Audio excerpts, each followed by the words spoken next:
মাই বেটি এক ঘরে কি করছে? বসে বসে টিভি দেখছি। কি টিভি দেখছে?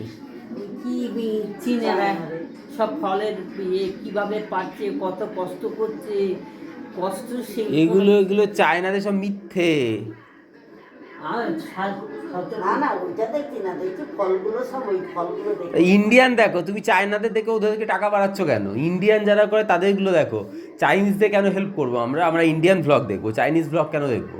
রাত্রে কি খাবে? রুটি কি দিয়ে খাবে? জানি না। চিকেন ভর্তা খাবে? না বাবা, তারপর ভর্তা বেরোবে। হ্যাঁ, ভয় পেয়ে গেছো? ভয় পাবো না, কষ্ট পাচ্ছি। তাহলে রাত্রে নর্মাল একটু আলুর তরকারি করে দেবো। না আলু তরকারি খেতে পারি না, দুধ তো খেয়ে তাহলে রাত্রে খাবেটা কি দিয়ে? একটা কিছু তো খেতে হবে তোমাকে। কি খাবে? তাহলে হালকা করে কিছু তরকারি করে দেবো, সেই দিয়ে খেয়ে নেবে। আর হালকা করে কিছু তরকারি করে দেবো। কি তরকারি খাবো, খাবো না। তাহলে একটা রুটি ওই নান করে দেবো, গরম গরম ওই নান একটা খেয়ে নেবে, তাহলে হয়ে যাবে, আর কিছুতেই খেতে হবে না। কি বলো মা? এই একটু ভর্তা খাবো না, একটু এইটুকুনি। আচ্ছা না, আজকে তো একদমই না দিদা, আজকে গ্যাস হচ্ছে, বমি করছে, আবার ভর্তা একটুকু খাবে, কি বলছো গো? তো ভর্তাটা কী হয় বলো তো?